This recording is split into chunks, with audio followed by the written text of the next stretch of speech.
j'ai trouvé l'amour fait pour moi. Ne regarde pas autour et suis mes pas. J'ai trouvé un homme si beau et si doux. Je ne savais pas qu'ensemble bientôt on créerait un nous. Cet enfant qu'on est tombé amoureux, pour nous ce n'était qu'un jeu. Je ne partirai pas demain. Embrasse-moi comme tu sais, ton cœur est tout ce que j'ai. Et dans tes yeux, tu tiens les miens. Bébé, je danse dans le noir, dans le creux de tes bras, le cœur rempli d'espoir, tout en écoutant notre chanson. Tu dignes pas le mériter. Soudain j'ai le souffle coupé, oui. Crois-moi chérie, tu es parfait ce soir.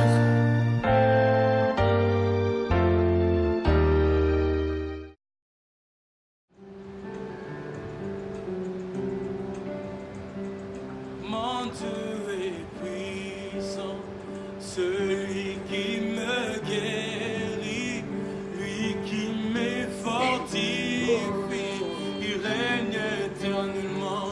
Mon Dieu, mon Dieu, Mon Dieu est puissant, celui qui me guérit, lui qui me fortifie, il règne éternellement. mon Dieu, mon Dieu, Lui qui me fortifie, il règne éternellement. je viens pour t'adorer, je viens m'y prosterner. Viens pour t'adorer, je viens me prosterner, je viens pour te dire, tu es mon Dieu, Ah Dieu, un Dieu admirable, tu es vraiment vrai. Nous allons quand même prier pour ce couple qui nous a quand même rassemblés ce soir avec nous, parce qu'on t'appelle Alpha et Oméga, le commencement et la fin. Prions au nom des Seigneur du Président. Je recommande la semaine auprès de toi. Je recommande la partie de la journée auprès de toi. Tu acceptes que nous soyons des Sois l'aide, Seigneur. Sois l'aide, Seigneur.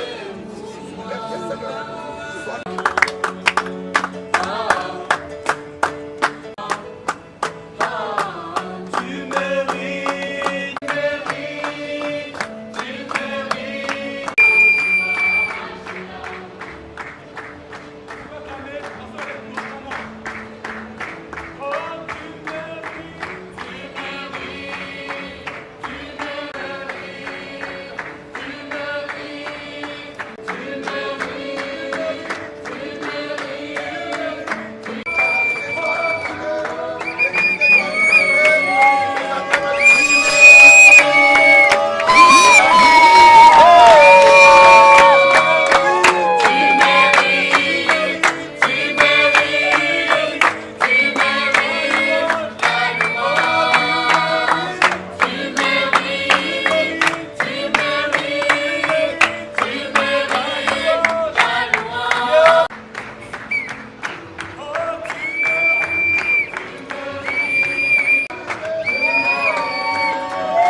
Peut-être vous êtes venu en retard.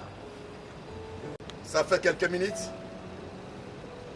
Voilà le couple qui est devant nous. Nous saluons encore une fois de plus leur présence de ces lieux.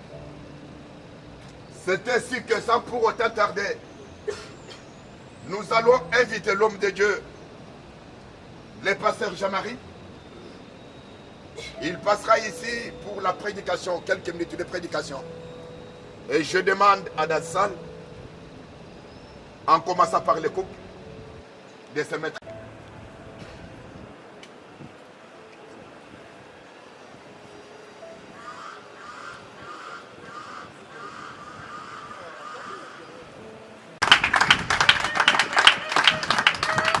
C'est une journée de joie, de paix et de bonheur. Nous lisons le livre de Genèse, chapitre 2, verset 24. Genèse, chapitre 2, verset 24, nous lisons au nom du Seigneur Jésus-Christ. C'est pourquoi l'homme quittera son père et sa mère et s'attachera. On lit encore Psaume chapitre 45, verset 11. Psaume, chapitre 45, verset 11. Nous lisons au nom du Seigneur Jésus-Christ. Amen. Le roi porte ses désirs sur ta beauté, puisqu'il est ton Seigneur. Rends-lui des hommages. La parole du Seigneur. Verset 11. Amen. Amen. Amen. On peut se mettre.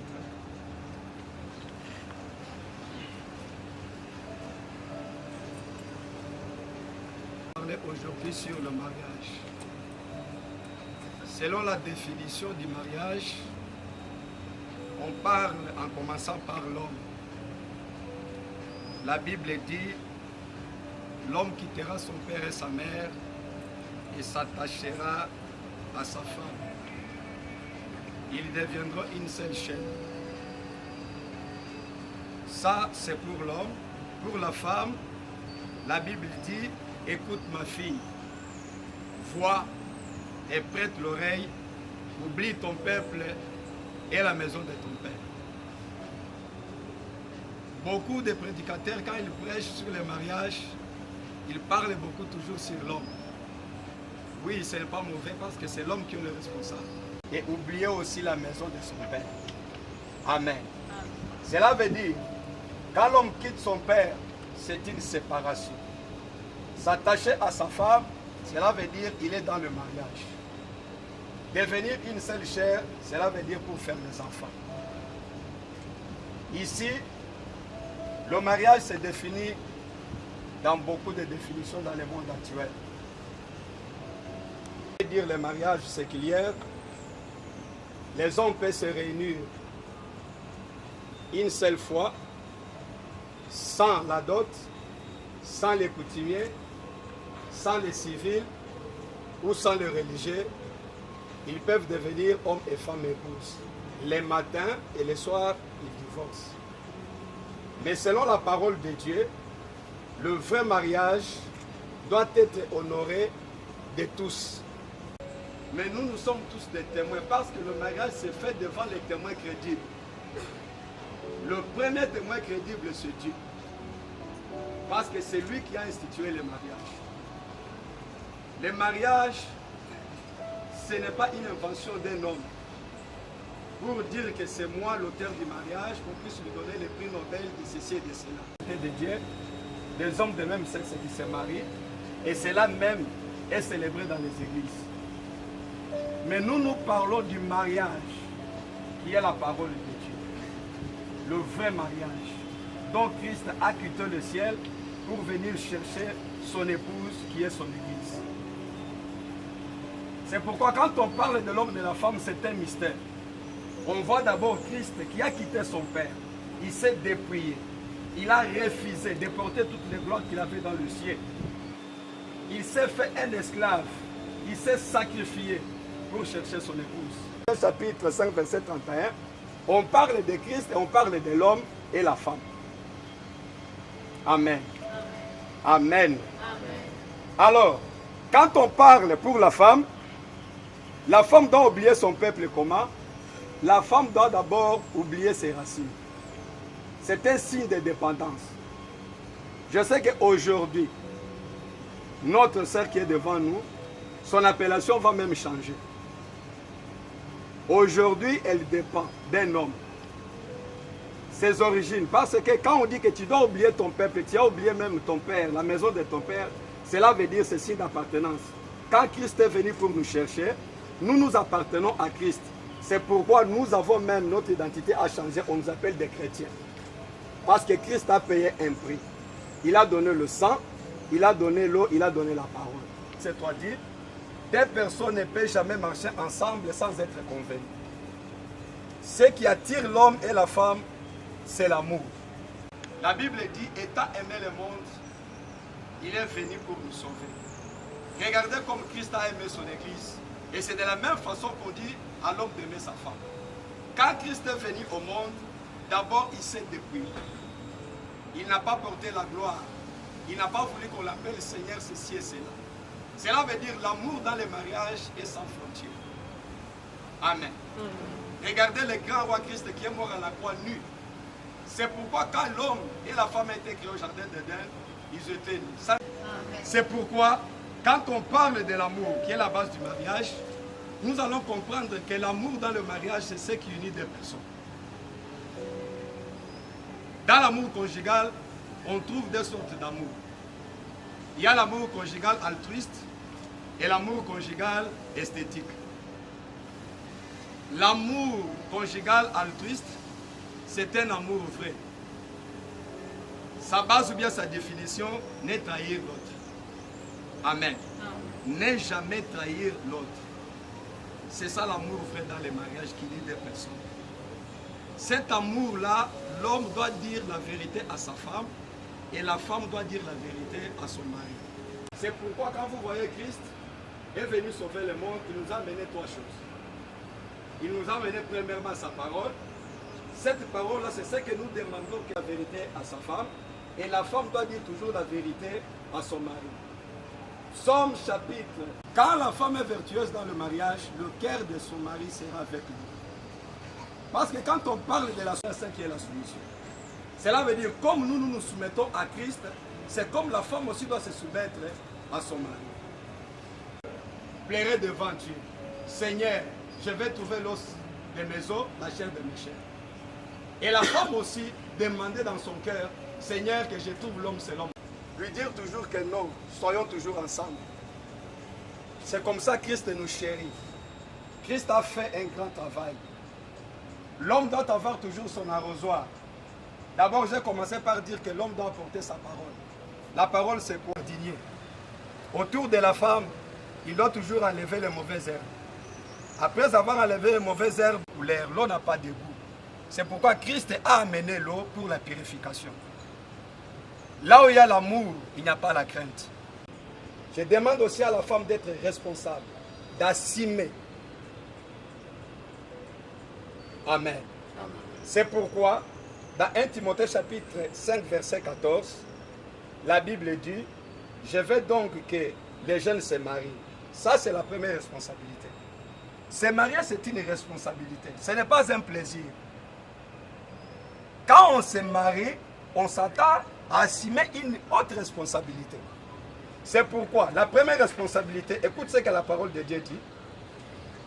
Quand ils se marient, la deuxième responsabilité qui est des enfants, la troisième responsabilité, qu'ils sachent comment diriger leur maison, afin qu'ils ne laissent pas l'occasion à Satan, une occasion de médire.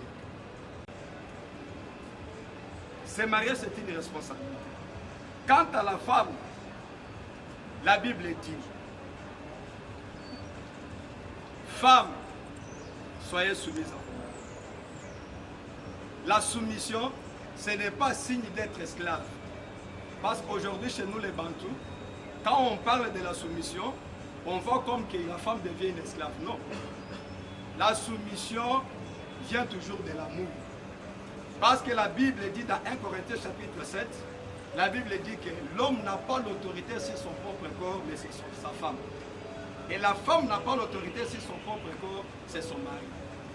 Plaire à son mari. C'est ça un devoir des responsables.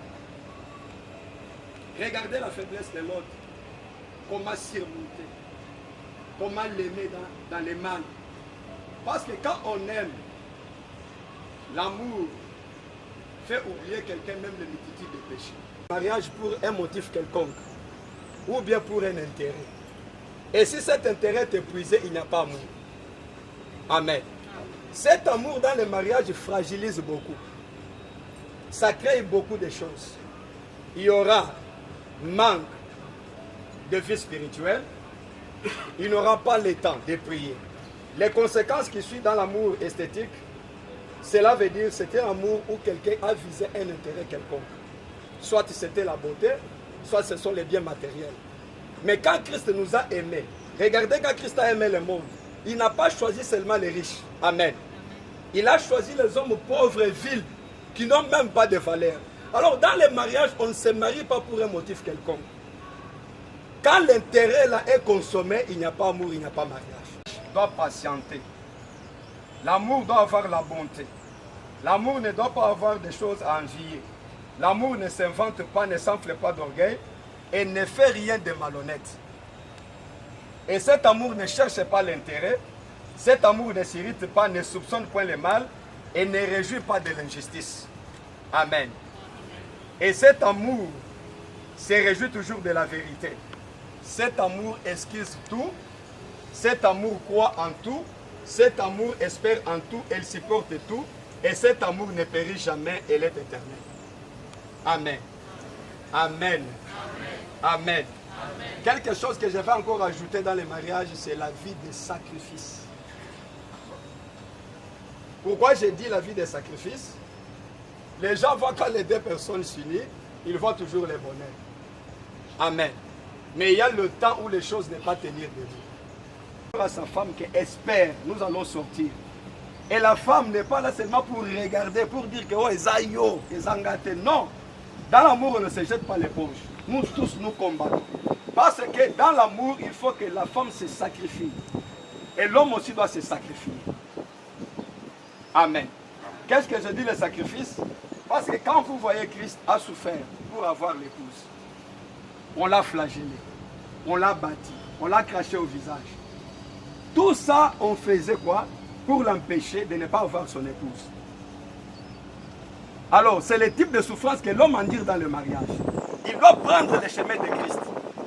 Même si ça ne tient pas debout, il doit toujours dire à sa femme, quoi? On ira toujours de l'avant. Et dans le moment où les choses ne tiennent pas debout, la femme aussi doit se sacrifier. Ensemble, ils vont vaincre. Le sacrifice, c'est quoi? Nous sommes réunis ici ensemble. Pour que ce mariage soit complet, l'homme s'est sacrifié pour la dot. Je ne sais pas si vous comprenez. C'est un sacrifice. Il a accepté de passer par les coutumiers. Aujourd'hui, de nous réunir, c'est un sacrifice. Regardez-vous, vous êtes là. Je vois ceux qui ont fait de longs voyages. Ils ont quitté l'étranger pour venir soutenir votre fille. Et les autres sont venus pour soutenir leur fils. Je ne sais pas qu'il y aura un jour où nous reviendrons encore dans ces beaux cadres pour venir signer encore la lettre de divorce. Est-ce que vous croyez cela? Non. Nous ne sommes pas venus seulement comme des spectateurs ou bien observer. Parce qu'on est en train de nous filmer. Je crois que nous sommes témoins de ce mariage. Le mariage se fait devant les témoins crédibles. Le premier témoin du mariage, c'est Dieu. Le deuxième témoin, c'est nous, les serviteurs de Dieu. Et vous, la famille du mari et de la femme. Cela veut dire nous tous ensemble. Ce n'est pas le moment de dire, quand ça ne tient pas debout, appelez votre fille, dire que Tolobelaki ou Monaki. Non, il faut toujours l'encourager. Dire que c'est toujours comme ça. Dans le mariage. Donnez de bons conseils. Donnez toujours de bons conseils. Qui peut arriver. Quand les choses ne marchent pas, dans le mariage, il y aura manque d'amour. Deuxième chose, il y aura manque de vie spirituelle. Troisième chose, ça sera l'orgueil et l'égoïsme. Quatrième chose, il y aura manque d'éducation de base Et la famille sera dans l'impréparation et dans l'ignorance. Il y aura maintenant les injures verbales et écrites. Il y aura la paresse. Après la paresse, il y aura des vices. Quelqu'un qui est disposé, habituel à faire le mal, soit c'est la conjointe, soit c'est les conjoints. L'ingérence induit. Il y aura beaucoup d'ingérences. Les gens viendront pour dire, quand il y a beaucoup d'ingérences comme ça dans les mariages, ce n'est pas bien. Il y aura encore manque de conscience professionnelle. Amen. Alors, pour terminer, on va parler sur l'ennemi du mariage. L'ennemi du mariage, premièrement, c'est l'infidélité. Dans Matthieu, chapitre 19, versets 3 à 9, les pharisiens sont venus devant Jésus pour lui demander, est-ce qu'il est permis de répudier sa femme pour un motif quelconque? Jésus a dit non. Ils ont encore posé la question, est-il permis à l'homme de donner une lettre de divorce à sa femme pour la répudier? Jésus a dit non. Est-ce que nous sommes ensemble ici? Est-ce qu'on est ensemble? Oui. Je suis en train de terminer. J'ai dit l'ennemi. L'ennemi du mariage, c'est l'infidélité et le divorce. On a posé la question à Jésus, est-il permis de répudier sa femme pour un motif quelconque? Jésus a dit non. Divorce à sa femme, la Bible dit non. Et les pharisiens ont posé encore la troisième question.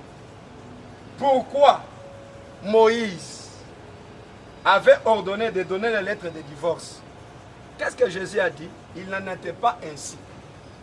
Vous savez, l'Ancien Testament, c'est un moment où les gens faisaient des choses selon leur volonté permissive. Et c'est le soir. Donner des lettres de divorce. Mais quand Jésus-Christ est venu, il nous a amenés au commencement. Il a dit qu'au commencement, il n'en était pas ainsi. Car le Créateur a créé seulement l'homme pour une seule femme et une seule femme pour un seul homme. Amen. Amen. Il n'y a pas un motif là à échapper pour dire que non, ceci, cela, non. Nous ne sommes pas dans l'Ancien Testament où la polygamie est autorisée, où l'on peut avoir plusieurs femmes. Non. Jésus-Christ est venu pour épouser seulement une seule épouse, qui est l'Église. La Bible dit, dans 1 Corinthiens, chapitre 7, la Bible dit, à ceux qui sont mariés, j'ordonne pas moi, mais le Seigneur. J'ordonne pas moi, c'est le Seigneur. Ici, l'apôtre Paul décline la responsabilité. Cela veut dire, il a peur de dire que oui, la femme, tu peux quitter ton mari. Non, il y refuse. Il dit, ce n'est pas moi l'apôtre qui dit. Comme je suis devant vous, ce n'est pas moi le pasteur Jean-Marie qui dit, mais je vous parle au nom de qui? Au nom du Seigneur. Si elle est séparée, qu'elle demeure sans se marier. Est-ce que je suis d'accord avec vous? Amen. On dit à la femme, tu n'as pas le droit de te séparer avec ton mari. Si tu trouves bon de te séparer avec ton mari, restez comme ça, ne te remarie pas. Jusqu'à ce que le Seigneur va tirer référence de la vie de ton mari. Mais s'il a une longue vie de 80 ans, s'il a une longue vie de 90 ans, tu vas attendre jusqu'à quand pour te remarier.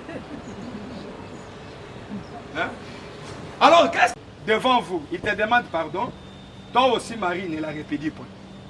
Pour la femme aussi, je termine, je remets chapitre 7, verset 1 à 2. Ainsi, quand une femme mariée, elle est liée par la loi à son mari tant qu'il est encore vivant. Cela veut dire, la Bible est claire. Dans 1 Timothée chapitre 5, verset 16, beaucoup de gens aujourd'hui parlent la philosophie. Les gens veulent modifier la parole de Dieu, dire non, pourquoi Dieu avait dit ça, pourquoi Dieu avait fait ça, pourquoi Dieu avait fait ça. C'est pourquoi il y a beaucoup l'esprit d'erreur et d'égarement qui pousse les gens aujourd'hui à quitter la parole de Dieu pour faire de n'importe quoi. La parole de Dieu ne se discute pas. Quand on prêche la parole de Dieu, on dit seulement Amen. Amen, cela veut dire oui. Et c'est fini. Quand vous ajoutez encore le non, et c'est fini, tu es dans le mauvais côté. La Bible dit, ainsi une femme, quand elle est mariée, comme elle s'est mariée aujourd'hui, elle est liée. Elle est liée à son mari, tant que son mari est encore vivant. Et la Bible dit, elle ne peut jamais devenir une femme d'une autre personne. Au moment où elle le fait, pendant qu'il est dans le mariage, la Bible la déclare adultère. Je dis et je vous remercie et que Dieu vous bénisse. Acclamons une fois de plus le Seigneur des Seigneurs. Et sans pour autant tarder, nous invitons les hommes de Dieu, le pasteur Célestin, le pasteur Jean-Marie. Nous passons à la bénédiction de ces couples. Approchez-nous s'il vous plaît. Mettez-vous debout s'il vous plaît. Mettez-nous tous debout s'il vous plaît. Pasteur Odaoui aussi. Il s'approche. Passons à la bénédiction.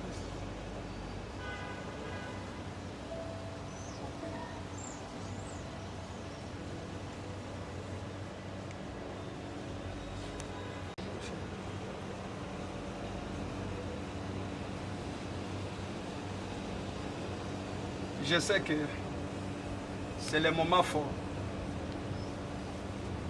où maintenant notre fils et notre fille s'unissent dans le mariage. Je sais, Jacob a travaillé pendant 7 ans pour marier Rachel. Mais pendant la nuit de noces, on a changé la femme. Amen. Au lieu de lui donner Rachel, on lui a donné Léa. Et la Bible dit que Léa était moche et laide. En tout cas, ça bardait avec son beau-père. J'aimerais d'abord que les mariés se regardent en face de vous. Notre sœur porte le voile. Que papa José d'abord soulève le voile pour voir est-ce que c'est elle ou bien on l'a changé.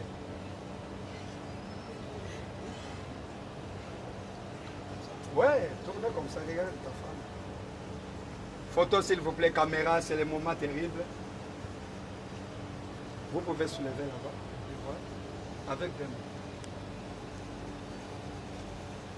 Avec vos acclamations, s'il vous plaît.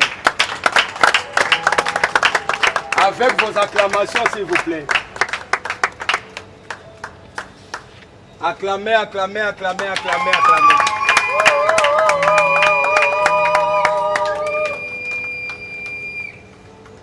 Maintenant, nous allons passer à l'acte de mariage. Écoutez ceci. En même temps, par le conjoint et la conjointe, c'est comme un serment d'alliance qui unit deux personnes et ces paroles sont prononcées publiquement devant les témoins crédibles, Dieu, les serviteurs de Dieu qui sont devant des familles et amis et connaissances. Nous commençons par les conjoints. Monsieur Joseph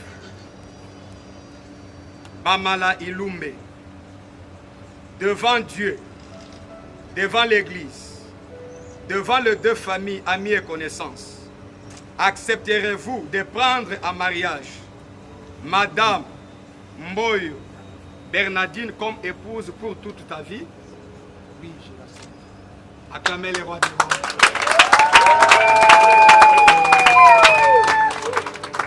Madame Mboyo Panel Bernardine, devant Dieu, devant l'Église, devant la famille, amis et connaissances, accepterez-vous de prendre en mariage Monsieur Joseph Ilumbe Bamala comme époux pour toute ta vie? Oui. Acclamez le Seigneur des Seigneurs. Amen. Amen. Et épouse au nom du Seigneur Jésus-Christ. Amen. Amen.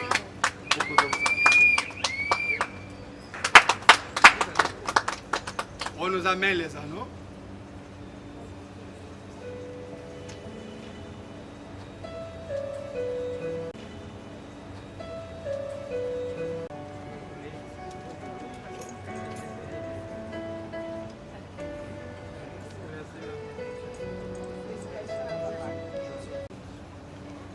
Aujourd'hui, Bernardine Panels est ma femme.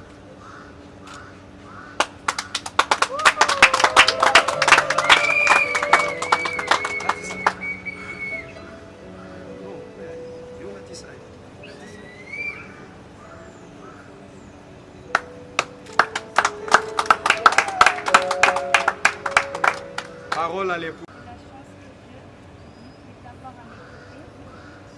Tu m'as apporté l'équilibre que toute ma vie j'ai cherché et je ne passerai plus un jour sans t'appeler mon mari. Je t'aime et je t'aimerai.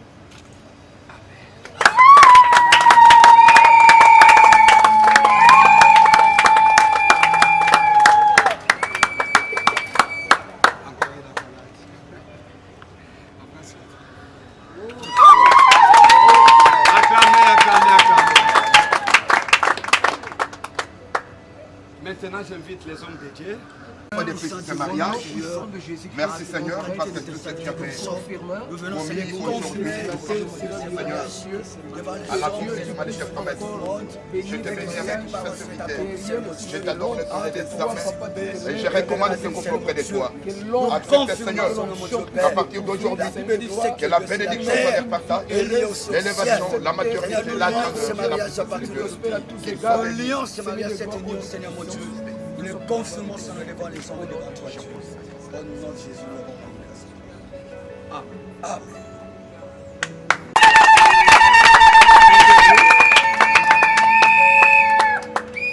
S'il vous plaît, mettez-vous. Ça veut dire nous commençons par les mariés.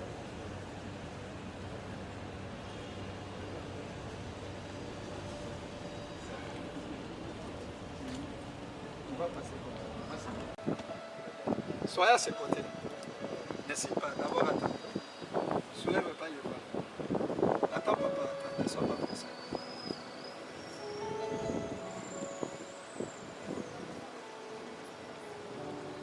Mets les deux mains sur ça. On va décider ici.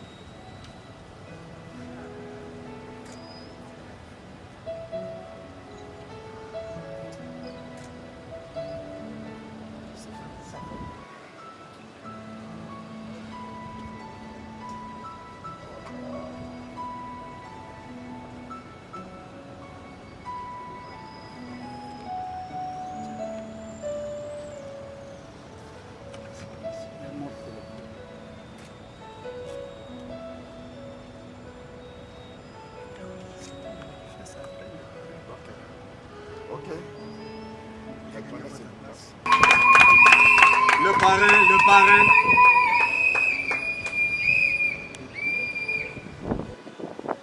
Maman, soutiens ton mari. Sois ici. Avec quelqu'un qui prenne la photo. Avec une main à l'épaule.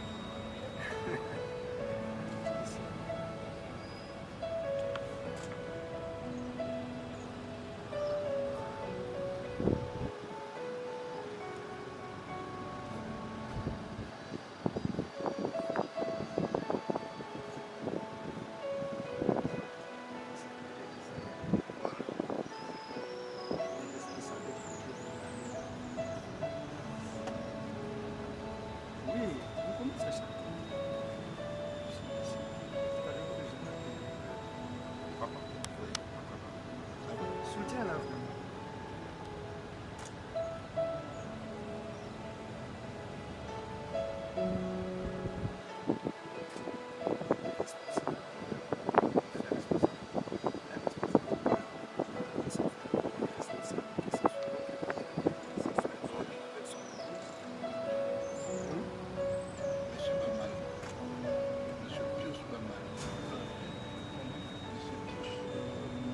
Nous de... Vous, maman? Oui, vous, vas-y. Vous aussi.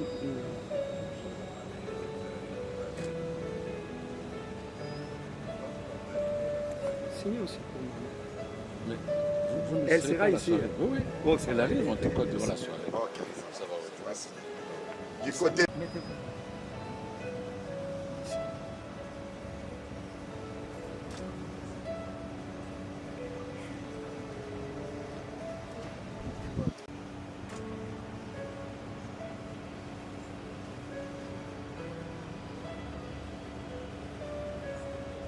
Merci. Soutiens.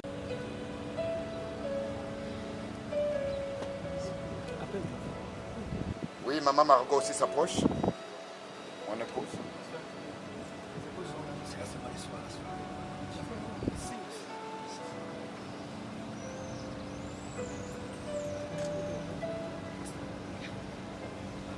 Maman soutient papa.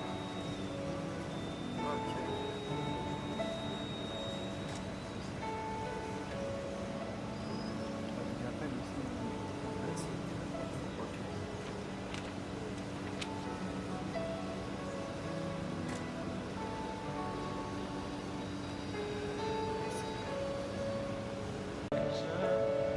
Si que Dieu a uni, que personne ne sait pas.